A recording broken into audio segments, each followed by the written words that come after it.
ప్రస్తుత కాలంలో మనిషికి ఆరోగ్యంతో పాటు డబ్బు కూడా ఎంతో అవసరం. వయసులో ఉన్నప్పుడే ఎంతో కొంత దాచుకోవాలని పెద్దలు అంటుంటారు. భవిష్యత్తులో తమకు బాసటగా నిలుస్తుందన్న ఉద్దేశంతో చాలా మంది తమకు వచ్చే ఆదాయంలో కొంత భాగం ఇన్సూరెన్స్ రూపంలో దాచుకుంటారు. కానీ నిరుపేదలు, రోజు కూలీ చేసుకునే వారి సంపాదన పెద్దగా ఉండకపోవడంతో ఇన్సూరెన్స్ చేయలేకపోతున్నారు. ఈ క్రమంలోనే కేంద్ర ప్రభుత్వం ఓ పథకం తీసుకొచ్చింది. మధ్యతరగతి సంపన్నులకు మాత్రమే కాదు, నిరుపేదలకు కూడా ఇన్సూరెన్స్ సదుపాయం ఉండాలనే ఉద్దేశంతో ఈ పథకాన్ని ప్రారంభించింది. పేద ప్రజల కోసం కేంద్ర ప్రభుత్వం ప్రధానమంత్రి జీవన్ జ్యోతి బీమా యోజన పథకాన్ని తీసుకొచ్చింది. ఈ పథకంలో చేరేవారు నెలకు కేవలం 32 రూపాయలు కట్టి 2 లక్షల వరకు బీమా రక్షణ పొందే అవకాశం ఉంటుంది. 2015లో ఈ పథకాన్ని కేంద్ర ప్రభుత్వం ప్రారంభించింది. 18 నుంచి 70 ఏళ్ల వయసున్న వారెవరైనా ఈ పథకంలో చేరవచ్చు. కుల, మత, ప్రాంత, వర్గంతో సంబంధం లేకుండా ఈ పథకంలో ఎవరైనా చేరవచ్చు. సాధారణంగా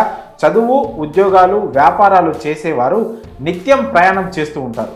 ఇలాంటి వారు ఈ పథకంలో చేరితే చాలా మంచిదని అంటున్నారు. అతి తక్కువ ప్రీమియంతో కుటుంబ భద్రత పొందవచ్చు. ప్రధానమంత్రి జీవన్ జ్యోతి బీమా యోజన పాలసీ తీసుకున్న తర్వాత ప్రమాదం, అనారోగ్యం వంటి కారణాలతో చనిపోతే నామినీకి 2 లక్షల వరకు బీమా వర్తిస్తుంది. పాలసీదారుడు తన మరణం తర్వాత కూడా కుటుంబాన్ని ఆర్థికంగా రక్షణ ఇవ్వగలుగుతాడు. ఒకవేళ ఏదైనా అనుకోని ప్రమాదం వల్ల వైకల్యం ఏర్పడితే 1 లక్ష వరకు క్లెయిమ్ చేసుకునే సదుపాయం ఉంది. ఈ పథకంలో చేరాలంటే పాలసీదారుడికి బ్యాంక్ అకౌంట్ లేదా పోస్ట్ ఆఫీస్ ఖాతా ఉండాలి. ప్రీమియం కోసం ప్రతి ఏడాది 436 రూపాయలు చెల్లిస్తే సరిపోతుంది. 2022కు ముందు ఏడాదికి 330 ఉండగా తర్వాత 426కి పెంచారు. ఈ ప్రీమియం కడితే బీమా కవరేజ్ జూన్ మాసం నుంచి తదుపరి సంవత్సరం మే 30 వరకు చెల్లుబాటులో ఉంటుంది. ఆటో డెబిట్ ద్వారా బ్యాంక్ ఖాతా నుంచి ప్రీమియం అకౌంట్లోకి మారిపోతుంది. జూన్ 1న ఆటోమేటిక్గా సేవింగ్స్ ఖాతా నుంచి డబ్బు కట్ అవుతూ బీమా కోసం డిపాజిట్ అవుతుంది. దీనికి కావాల్సిన డాక్యుమెంట్స్ విషయానికి వస్తే Aadhaar card, pan card, 2 passport size ఫోటోలు, బ్యాంకు లేదా post office passbook, mobile number ఇవ్వాల్సి ఉంటుంది. పాలసీదారుడు మరణిస్తే నామినీకి పాలసీని క్లెయిమ్ చేసుకునే హక్కు లభిస్తుంది. దీనికోసం పాలసీదారు మరణ ధృవీకరణ,